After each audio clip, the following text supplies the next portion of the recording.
Bienvenue dans ce nouveau tuto. Alors aujourd'hui, ce qu'on va faire, on va partir des données que vous avez compilées chacun pour un élément. J'ai fait un travail aussi de mise en forme et de compilation. J'ai tout rassemblé dans un seul tableau. Et on va partir de ces résultats pour essayer d'aller vers une carte. Alors comme on l'avait dit en classe, l'idée c'est de calculer une sorte d'indice, un peu comme l'IDH, en ramenant chaque valeur que vous avez trouvée, hein, et dans cette colonne ici, en production, la production en tonnes, de ramener cette valeur en un score compris entre 0 et 1, où 0 voudrait dire que le pays pour cet élément-là produit 0 tonnes sur les années de référence, et un pays qui aurait, mais ça n'arrivera pas, qui aurait un score de 1, produirait 100% de la ressource considérée. Donc c'est vraiment ça qu'on va faire et on va utiliser un tableur pour faire cela parce que le tableur, vous allez voir, est un outil assez exceptionnel et va nous permettre de faire ça très très facilement parce que vous vous dites là sans doute actuellement, ouh là là, mais qu'est-ce qu'on va faire, comment on va faire, où est-ce qu'il nous emmène encore celui-là. Bon, alors la première chose à faire, c'est de terminer ce qu'on pourrait appeler la petite mise en forme. Alors vous voyez ici, il y a des chevauchements et ça me permet d'introduire une notion importante du tableur. Ce que vous voyez n'est pas forcément ce qui est dans le tableur parce que ici, vous voyez, sur la colonne C, sur la première cellule, dans la première rangée, dans la première ligne, on voit année de produit. Mais on pourrait se dire, ah ben tiens, mon texte a été mangé. Mais non, pas du tout. Regardez, si je clique sur la cellule, ici dans la fenêtre de visualisation de cette cellule C1, on a bien année de production. Il faut bien comprendre que dans un tableur, l'information qui est dans la cellule n'est pas forcément celle que l'on voit. Vous verrez ça plus tard. Si vous ne comprenez pas cela, vous allez avoir du mal avec le tableur. Donc revenez en arrière si vous n'avez pas compris. Mais je le répète de toute façon, ce que l'on voit n'est pas forcément ce qui est contenu dans la cellule. Ce qui est contenu dans la cellule apparaît ici, et ce qu'on voit, ben, on le voit ici. Donc on va faire un peu de la mise en forme pour que ça soit un peu plus propre. Et on aimerait en tout cas que le texte ne soit pas mangé. Je sélectionne donc les 4 cellules de tête, hein, les en-têtes, et je vais aller dans le petit menu ici avec la flèche qui va vers le bas, c'est le retour automatique à la ligne. Ah voilà, donc maintenant au lieu que le texte soit mangé par la cellule qui suit, eh bien là, le tableur va directement à la ligne et agrandit la cellule si besoin. C'est quand même nettement mieux. Bon, ce sont les en-têtes, on peut les mettre en gras et tant qu'on y est, on va les centrer. Ça sera quand même beaucoup plus élégant. Bon, ça c'est de la mise en forme. Alors, il y a quelque chose d'important à faire, c'est de vérifier que, par exemple, tout le monde a bien mis USA. Alors, tout le monde n'avait pas bien mis USA, mais si vous voulez, j'ai déjà fait un travail de nettoyage. Mais on va vérifier une dernière fois que USA, c'est bien USA et qu'il n'y a pas plusieurs USA, États-Unis avec un S, États-Unis avec majuscule. Sinon, le tableur, lui, va considérer que c'est des pays différents et ça ne nous arrange pas. Nous, il faut que les USA et les États-Unis, le tableur sache que c'est le même pays. Et pour ce faire, il faut que ça soit écrit de la même manière. Alors, l'informatique, hein, il faut de la rigueur. Eh bien, c'est comme ça. Si vous n'êtes pas rigoureux, eh bien, ne faites jamais d'informatique. Alors, donc, oui, parenthèse, même les gens qui produisent les jeux vidéo sont extrêmement rigoureux. Donc, on peut être extrêmement peu rigoureux en jouant à certains jeux vidéo, mais sachez que pour faire tourner ces jeux vidéo, il faut une rigueur extrême. Donc, voilà, fin de la parenthèse. Donc, ce qu'on va faire, on va activer le filtre. Je vais dans le menu données, je sélectionne les en-têtes, je vais dans le menu données et je crée un filtre. Qu'est-ce qui se passe? Vous voyez qu'il apparaît sur la première cellule du haut, hein, sur l'ensemble de ces cellules qui débutent le tableur, des petits triangles qui apparaissent. En fait, ce sont des petits filtres qui vont nous permettre de voir les informations. Et vous voyez qu'ici, ce sont l'ensemble des valeurs qui apparaissent dans le tableur. Mais ce qui est bien, c'est que par exemple, s'il y a plusieurs fois Afrique du Sud dans la colonne, ici, il ne me le met qu'une fois, quoi. Donc en checkant rapidement ce menu, je peux me dire, tiens, oui, il y a peut-être Afrique du Sud qui a été écrit 2 fois de manière différente, et je peux l'identifier ici. Alors ce qu'on va faire, on va effacer la sélection. Alors, quand j'efface la sélection, ben, vous voyez que le petit triangle devient un petit entonnoir. Ça veut dire qu'il y a toujours des données qui sont dans le tableur, mais je ne les vois plus parce que je ne les ai pas sélectionnées. Ben, forcément, j'ai enlevé le petit V. Et donc, on va checker rapidement pour voir s'il y a des choses qu'on doit changer. Alors, normalement, c'est bon parce que j'ai déjà fait l'opération. Voilà, mais une dernière vérification qu'on n'ait pas de doublons, quoi. Très important. Il y en avait, hein, par exemple, il y a des élèves qui avaient écrit Kazakhstan sans H. Ben, si on laisse ça comme erreur, c'est un problème parce que le tableur va considérer que ce sont deux pays différents. Non, ça va, c'est bien. Le travail a bien été fait de ce côté-là, donc on peut tout resélectionner. Pof, tout réapparaît. Et là, au niveau des matières, bon, là, c'est un peu plus facile parce que c'est les élèves ont travaillé sur la même matière, donc normalement, ils ont écrit de la même façon. Sel, on va peut-être changer sel, c'est pas très élégant. On va mettre NaCl, c'est quand même plus classe. Alors, deuxième chose importante dans un tableur, c'est ce qu'on appelle la tirette. Regardez, je viens de sélectionner la cellule et un petit carré apparaît. Quand je vais sur le petit carré, ma flèche se transforme en petite croix.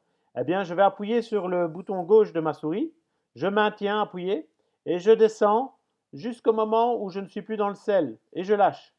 Il a fait un copier-coller automatique de la cellule de départ. Alors ça, c'est vraiment une fonctionnalité super intéressante pour ceux qui ne connaissent pas. Or, c'est bon. Bon, écoutez, on va aller jusqu'au bout du truc. Or, il n'y a pas de majuscule. Je vois que les autres éléments, il y a une majuscule. On va mettre une majuscule. Voilà, hop.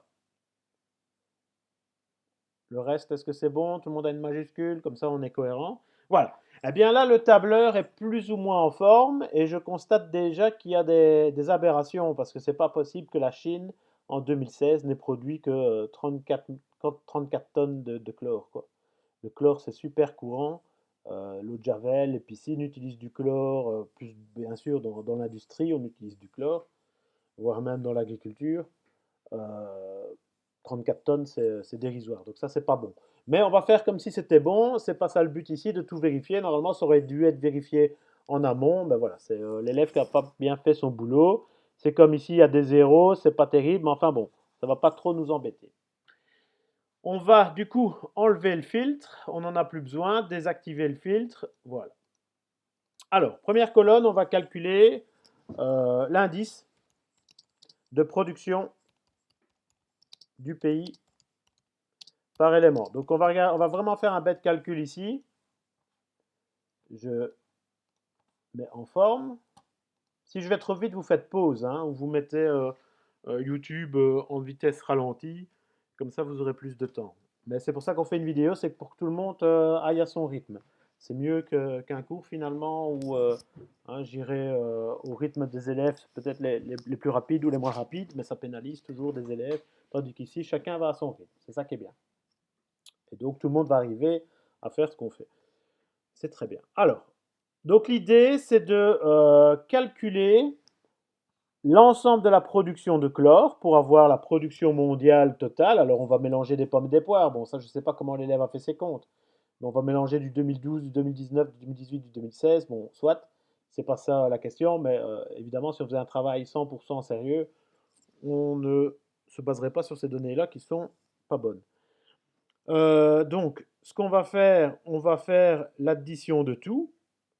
Et puis, on va calculer le score de la Chine par rapport à cette production totale. Donc, on va faire 34,30 sur le total du chlore, de la production de chlore.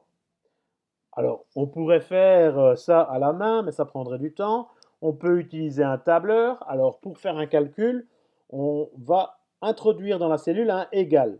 Si vous voulez faire un calcul, il y a toujours un égal. Un calcul, une formule, une fonction, ça commence par un égal. Si vous mettez égal dans la cellule, ça veut dire qu'il va y avoir une opération, un petit algorithme qui va se mettre en place. Attention, que après, si vous voulez vraiment écrire égal dans la cellule, ça va être compliqué parce il va toujours croire que c'est une formule. Bon, ça, c'est un autre problème. Donc, on va le faire de manière semi-automatique, je vais dire. Allez, on va le faire comme ça. Et puis, je vous montrerai la bonne manière de faire pour aller encore plus vite. Mais pour que vous compreniez bien l'avantage du tableur, je vais le faire en mode semi-automatique. Alors, en mode semi-automatique, je vais faire mon calcul en fait ici. Alors, le calcul, ça serait 34,30 sur parenthèse 17 plus 5,39 plus... Vous ne le faites pas, hein, ce que je fais là. Je vous montre juste le temps que ça prend. Plus 3, plus 1,50, plus 1,50 plus 1,38. Je ferme ma parenthèse. Enter. Super.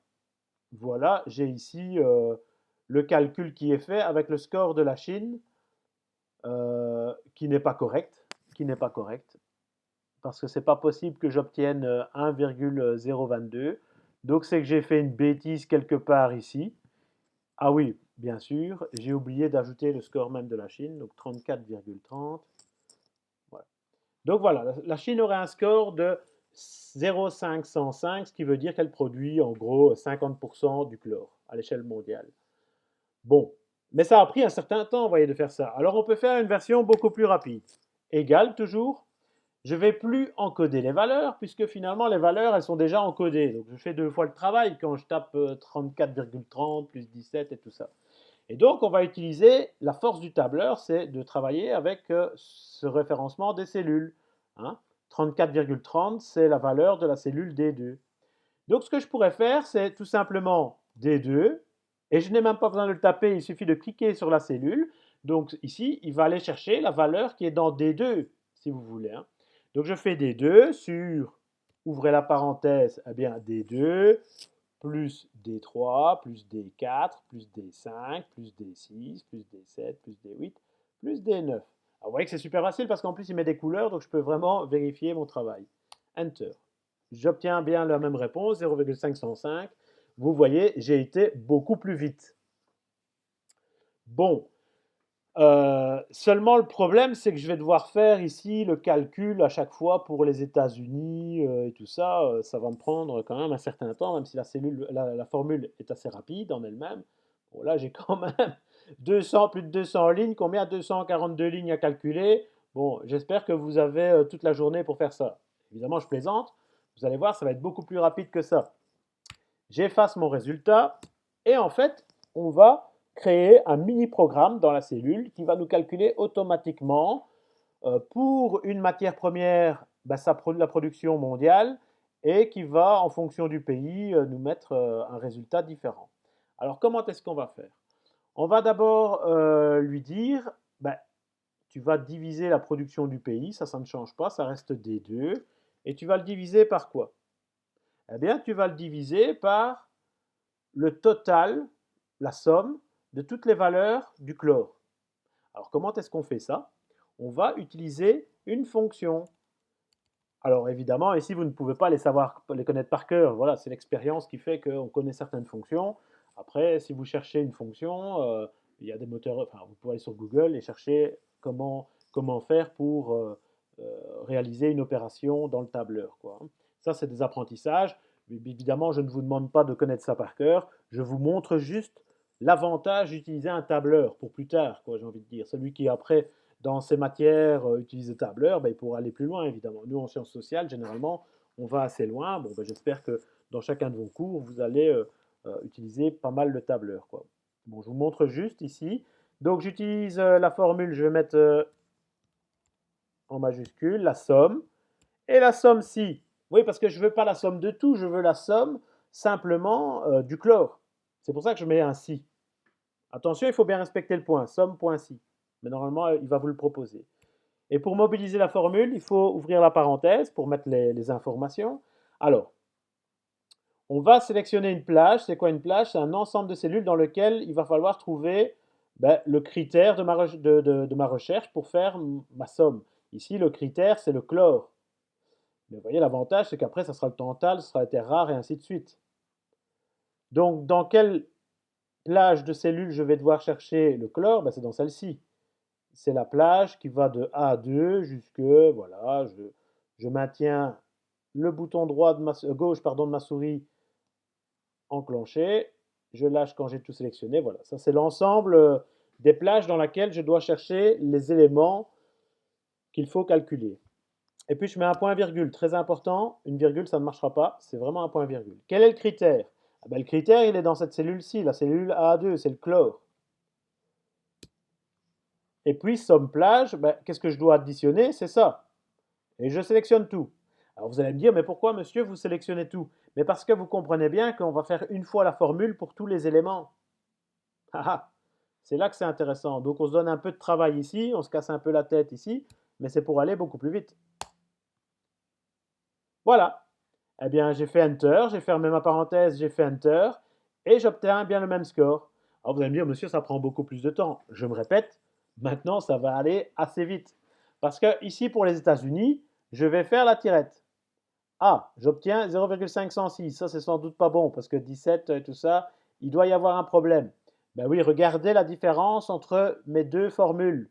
Ici, A2 jusque A242, critère A2, et puis la plage où il y a la somme, c'est D2 jusque D242, et ici, ben c'est 3, 243, 3, 3, 243. En fait, il m'a tout décalé. Oui, quand vous faites la tirette, s'il y a une formule dedans, il va tout vous décaler. De même, dans le même ordre d'idée, si j'allais faire un copier-coller avec la tirette de la formule, regardez là, il va me décaler quoi? Il va tout me transformer les A en B. Ben oui, parce que j'ai bougé d'une colonne, alors il va dans la colonne suivante. Il applique ce changement à la formule. Bon, ça ne nous arrange pas, parce que du coup, ça va tout fausser. Alors, il y a une manière de bloquer ce changement. Regardez, je vais me positionner dans la formule ici, entre le A et le 2, et j'introduis un $. Entre le A et le 242, j'introduis un $. Je ne le fais pas ici. Je vais vous expliquer pourquoi après. Et entre le D et 2, le D et le 2, je le mets. Et entre le D et le 242, je mets un $. Donc j'ai 4 $ à ajouter ici. Et je n'en mets pas entre A2, qui est le critère. Explication. Donc j'obtiens toujours le même score, donc ça c'est bon. Explication. Quand je sélectionne ici, ça reste toujours dans cette plage-là qu'il faut chercher chlore, tantale et tout ça, terre rare. Donc ça ne doit pas bouger. Par contre, le A2, quand je vais faire la tirette, on va le faire, on regarde ce qui se passe.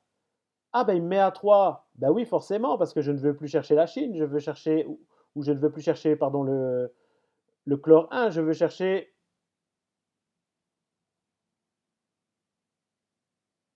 Donc pourquoi? Ben parce que ici, je veux chercher le chlore qui est là.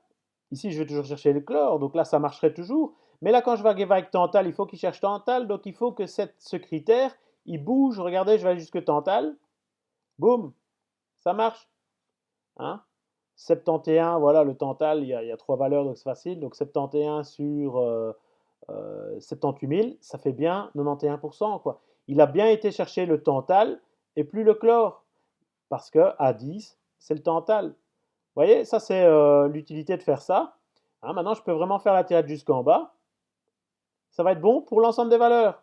Alors, celui qui ne veut pas utiliser ma formule, hein, il le fait à la main comme on a vu au début. On verra combien de temps il mettra. Surtout qu'il se chronomètre et qu'il nous dise en classe le temps qu'il aura mis. Regardez-vous. Ah, évidemment, c'est parce que je vous ai expliqué comment faire. Mais on a mis quoi, 5 minutes pour faire ça. Tout est calculé, tous les scores sont calculés. Formidable. Merci le tableur. Alors, maintenant, que faut-il faire? On a la valeur pour chaque élément par rapport à chaque pays. Maintenant, on va vouloir calculer le score total du pays. Alors, première chose à faire, c'est de tout sélectionner. Pourquoi? Ben parce que la Chine, par exemple, hein, qui est le pays que je retrouve le plus souvent, ben il revient plusieurs fois. Donc ici, il va falloir faire une liste où tous les doublons, si vous voulez, vont être supprimés. Hein, qu'on ait vraiment, s'il y a plusieurs fois la Chine, ben, il faudrait une liste avec une fois la Chine, parce qu'on ne va pas calculer plusieurs fois le score pour la Chine. Alors, ici, on va mettre pays, producteur. Voilà, on fait la mise en forme. Et on fait le copier-coller de tous les pays. Donc, j'ai simplement copié la colonne B et je vais retaper le contenu ici, quoi. On laisse bien la sélection, c'est important, et on va dans le menu données. Et là, on va lui dire supprime les doublons. Alors, tout sélectionné, c'est ma sélection en fait, la colonne F, c'est bien ça. Supprime les doublons. Pof. Voilà, il reste 70 lignes uniques sur 171. Donc il y avait 101 pays qui étaient en trop parce qu'ils étaient déjà plusieurs fois, quoi. Et bien voilà, normalement maintenant dans cette liste, la Chine, ben, je ne l'ai qu'une fois, je n'ai qu'une fois les USA et tout ça. Alors c'est quand même assez formidable, hein. Voilà, alors maintenant, étape suivante, on va réutiliser une fonction que l'on connaît déjà. On va faire une somme si, mais cette fois-ci, le critère, ça va être le pays. Donc, en fait, chaque fois qu'on va avoir Chine ici, il faut qu'il nous additionne ce score-ci, puisque c'est ça qu'on veut additionner finalement, c'est pour composer notre indice. Alors c'est parti, je mobilise la formule avec le égal, somme, somme si, je la sélectionne, je peux sélectionner, voilà. Alors la plage dans laquelle je dois chercher les critères, c'est bien celle-ci, puisque la somme c'est à faire par pays. Je mets mon point virgule, le critère, eh bien c'est le pays cette fois-ci, mon point virgule, et la somme, voilà, pardon, la colonne dans laquelle il faut aller chercher les valeurs additionnées, c'est celle-ci. Voilà. Alors on pourrait directement noter les coordonnées de la colonne, mais bon, je le fais de cette manière-ci. C'est plus lent, mais ça permet vraiment de vous montrer comment faire et le principe, pour que vous compreniez bien. Alors, est-ce que la formule est terminée? Presque, parce qu'après, je vais faire la tirette pour que le calcul se fasse pour tous les pays. Et donc, je dois rebloquer les lignes pour que mon tableur, quand je vais faire la tirette, ne me décale pas tout, comme ça avait été le cas précédemment. Donc, je mets un dollar entre B et 2. Je mets un dollar entre B et 242. Je n'en mets pas entre F et 2 parce que ça, c'est le pays qui va changer. Donc ça, j'ai besoin que ça change. Par contre, hein, les valeurs où elles se trouvent, ça ne doit pas changer. Voilà. Quand vous avez fait ça, votre formule est bonne. Enter. Voilà, le score de la Chine, c'est 5,98 et voilà, et plein de décimales, enfin plein de chiffres après la virgule. Ça, je vais dire que c'est pas grave parce que regardez ici, vous avez le menu, réduire le nombre de chiffres après la virgule. On va un peu réduire quand même, que ce soit un peu plus digeste. On va en laisser suffisamment parce que vous allez voir, il y a des pays qui ont vraiment un très petit score, donc il va être avec beaucoup de zéros. Donc on va laisser quand même 4 chiffres après la virgule. Ça, c'est au niveau de l'affichage, mais je veux dire, dans ma cellule, il y en a beaucoup plus, hein, c'est l'infini, quoi. Voilà. C'est ça l'avantage du tableur aussi, c'est qu'en fait, l'arrondi, il est que visuel. La valeur, elle reste entière, quoi. Donc il n'y a aucune déformation au niveau des chiffres par rapport au papier. Et je fais un copier-coller via la tirette pour l'ensemble des pays. Boum. Voilà, les scores des pays. Alors, ici, on a un score qui est une addition. Comme on l'a dit en classe, je ne sais plus qui exactement, je me demande, c'est pas Aurélien qui avait dit qu'il fallait faire la moyenne, ou peut-être Théophile, enfin peu importe qui l'avait dit. Mais voilà, il faut faire la moyenne de ça, parce que la Chine, il y a plein d'éléments qu'elle produit, donc on n'a pas un score, si vous voulez, moyen euh, pour théorique qui nous permet de comparer, quoi. Donc ça, c'est à faire, on va le faire après. On regarde quand même juste s'il n'y a pas des valeurs déconnantes. Ça me semble bien. Alors ici, il y a un zéro pour le Groenland, mais c'est comme je vous ai expliqué, hein, regardez, les chiffres... ah non, il y a zéro. Et ça, c'est sans doute parce que c'est un des scores où il y avait zéro aussi à la base. Et que donc il y a des réserves, et il y a des élèves qui ont mis des réserves, et donc les pays... Enfin bon, bref. Moi, ça me semble pas déconnant. Le Pérou, 0,48, ouais, c'est possible, hein, parce qu'en Amérique du Sud, il y a quand même pas mal de ressources. On va checker l'Australie, parce que c'est un pays où il y a aussi pas mal de choses. Où est-ce qu'elle est l'Australie? Soudan, Ghana, Bahreïn, Royaume-Uni. Ouais, c'est très faible, ça c'est normal. Voilà, les pays européens, c'est très faible. On est bien d'accord. Canada, ouais, pas mal. Donc ça, voilà, l'Australie, ouais, elle dépasse les 1, donc c'est bien. Ça a l'air cohérent. Les USA sont deuxième, donc ça a l'air cohérent. La Russie, troisième. C'est cohérent au niveau des données, donc c'est bien. Alors ici, il faut savoir, voilà, le nombre de matières finalement. Alors on pourrait s'amuser à les compter. Certains vont me dire, oui, mais on est 23 élèves. Oui, mais il y a des élèves qui n'ont pas fait le travail. Il y a des élèves qui ont travaillé sur les terres rares, Erin et Fanny. Donc il y a 2 élèves sur les terres rares, puisque l'europium et le néodyme sont comprises dans ces chiffres ici. Donc on n'aura pas 23 éléments. Alors je vais vous montrer, c'est juste pour vous montrer un truc, comment est-ce qu'on fait. Donc là, je vais utiliser une formule qui s'appelle count unique. Donc compte le nombre de valeurs uniques dans une plage. Donc en fait, il va me compter combien il y a de trucs différents. voyez, le tableur, c'est un truc de fainéant, hein. C'est pour ça que j'aime bien. Voilà, il y a 20 éléments différents. Donc ici, je peux faire ma moyenne. Donc on va être précis, score total.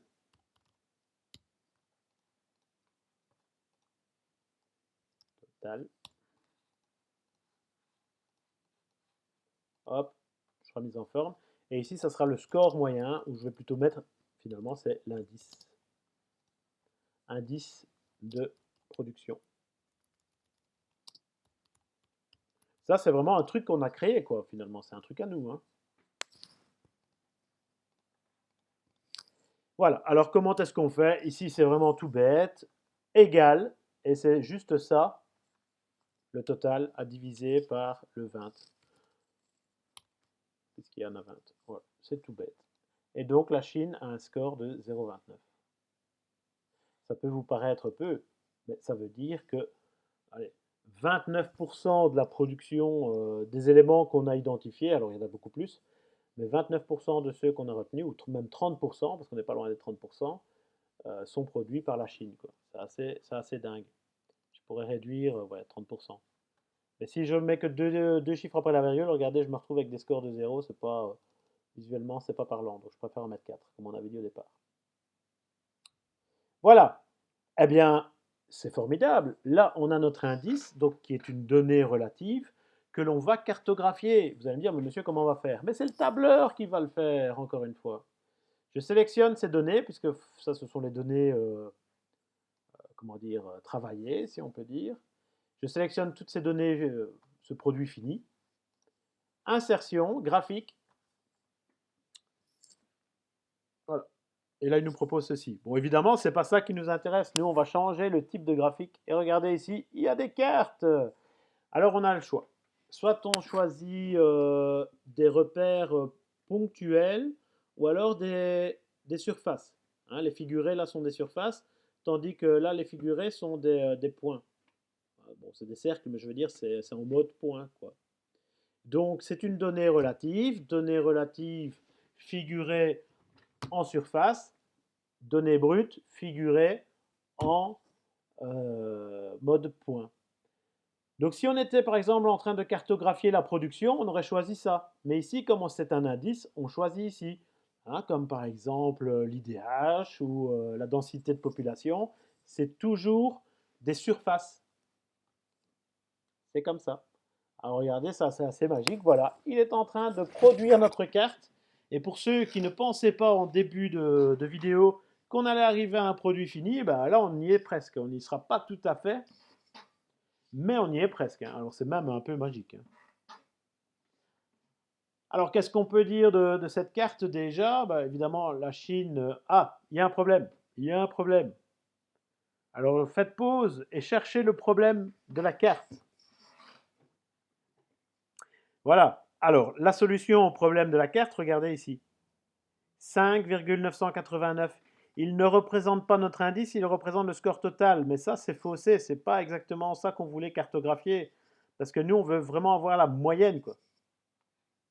Donc ici, il faut aller changer, regardez, couleur. On peut aller changer, supprimer. Ah voilà, indice de production. Vous allez me dire, ça ressemble un peu à la même chose. C'est pas faux, mais voilà, c'est ça qu'on voulait vraiment faire. Eh bien, le score maximal, c'est la Chine. Alors le problème de la carte, quel est-il cette fois-ci? Vous pouvez encore une fois faire pause. La solution au problème, au deuxième problème de la carte, c'est que la Chine a un score tellement élevé par rapport au deuxième qu'il n'y a que la Chine qui ressort, quoi. Alors vous allez me dire, c'est pas mal, c'est un peu ce qu'on voulait montrer. Oui, mais on aimerait bien avoir plus de nuances. Hein, là, les États-Unis sont en rouge clair, donc on se dit, voilà, ils sont peut-être deuxième. Mais ça ne ressort pas visuellement. L'idée d'une carte, c'est que visuellement, on a directement les répartitions en tête. Alors là, va falloir personnaliser la carte. Donc vous allez dans le menu ici qui est ouvert dans l'éditeur de graphique, dans personnaliser, carte. Et là, on va un peu changer. Déjà, le rouge, le vert, ça fait un petit peu c'est bon et là, c'est pas bon, c'est pas ça. Moi, je vous propose de choisir une couleur plus significative et pourquoi pas ne pas prendre le doré, hein, c'est la couleur de l'or. Et finalement, c'est le pays qui est vraiment très très doré, très très intense. bah, c'est le pays qui a le plus de richesse à ce niveau-là, quoi. Je trouve que ça a du sens. Donc ouais, la valeur maximale, ça va être comme ça. Non, pardon, je me trompe. La valeur minimale, on va mettre très clair. Voilà. La valeur maximale, on va mettre très foncé dans la gamme des jaunes, hein. Voilà. On a là vraiment la Chine qui ressort. Mais on a toujours ce problème des deuxièmes des États-Unis qui ne ressort pas vraiment. Et la Russie qui est troisième de notre classement indice de production ne ressort pas. Alors regardez ici, vous avez MED. Alors MED, c'est quoi? Alors j'espère que les maths 6 ont déjà capté ce qu'était MED et les sciences sociales aussi, parce que c'est quelque chose qu'on travaille aussi. C'est la médiane. Donc la médiane, c'est la valeur centrale. Donc je ne sais pas quelle est la médiane ici. On pourrait la calculer. Bah, tiens, on va la calculer tant qu'on est là. Égal, médiane. Donc par exemple, si vous avez trois élèves qui font une interro et qu'il y a un élève qui fait 5 sur 10, un élève qui fait 9 sur 10 et un élève qui fait 14 sur 10, la médiane sera aux alentours de 9, quoi, parce que c'est la valeur centrale. Donc égal, médiane, voilà. Et alors, je veux la médiane de cette série-ci. Et on va voir où se situe la médiane. La médiane est à 0,0024. Ça veut dire que si vous êtes un pays qui produisait moins de cet indice de 0,024, vous êtes dans la moitié inférieure. Si vous produisez plus que ça, vous êtes dans la moitié supérieure. Voilà, c'est ça que ça veut dire la médiane. Et donc on revient à nos moutons dans le graphique. Je vais réouvrir le menu dans personnaliser. On va donner une couleur à la médiane. Eh bien, ça ne va pas être compliqué. Moi, je propose qu'on prenne une valeur centrale ici. Et on peut même un petit peu foncer encore. Ouais, voilà. Hein, en prenant une médiane, les États-Unis ont un score de 0,09, donc ils sont largement au-dessus de la médiane et donc ils vont être dans une couleur plus foncée. Et donc en jouant sur cette médiane, on peut changer l'aspect visuel, quoi. Super. Là, je pense que c'est vraiment une carte qui nous parle. On voit directement bah, que, bah tiens, faites pause et dans votre tête, quelles sont les conclusions qu'on peut tirer de ça, de cette carte qu'on vient de réaliser ensemble? Voilà. Bah, en tout cas, moi, mon analyse, bon, évidemment, c'est que la Chine ressort et puis on a vraiment quand même des pôles qui sont l'Union soviétique, l'ex-Union soviétique, ou on pourra en tout cas la Russie.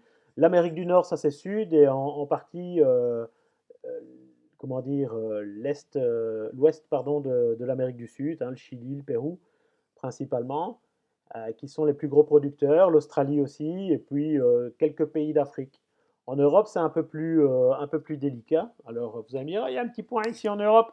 Oui, mais c'est l'enclave russe de Kaliningrad, hein. Ça, c'est une partie de Russie qui est perdue dans l'Europe. Euh, donc, ouais, ça compte pas. Mais vous voyez, les scores de l'Europe, c'est assez effrayant. Ils sont tous en dessous de la médiane, hein. Voilà, j'espère qu'il n'y aura pas une troisième guerre mondiale. Sinon, l'Europe, on est un peu sans smartphone et sans technologie, hein. Plus de bagnole, plus rien. Bon, voilà, c'est assez intéressant. Alors, on n'a pas fini de réaliser cette carte parce que voilà, là on a le. Oups, qu'est-ce que j'ai fait? Bon, pas grave. Euh, Là on a la carte proprement dite, mais il faudrait un petit peu mettre une légende, un titre, une date, une orientation, éventuellement une échelle. Donc ça c'est des trucs, on verra si on a le temps de faire ça en classe, je sais pas. Mais en tout cas, voilà. On a fait une production ensemble. Je suis très content si vous êtes arrivé au même résultat que moi. En tout cas, je le verrai dans vos différents tableurs. Mais je vous souhaite un bon week-end et je vous dis à lundi.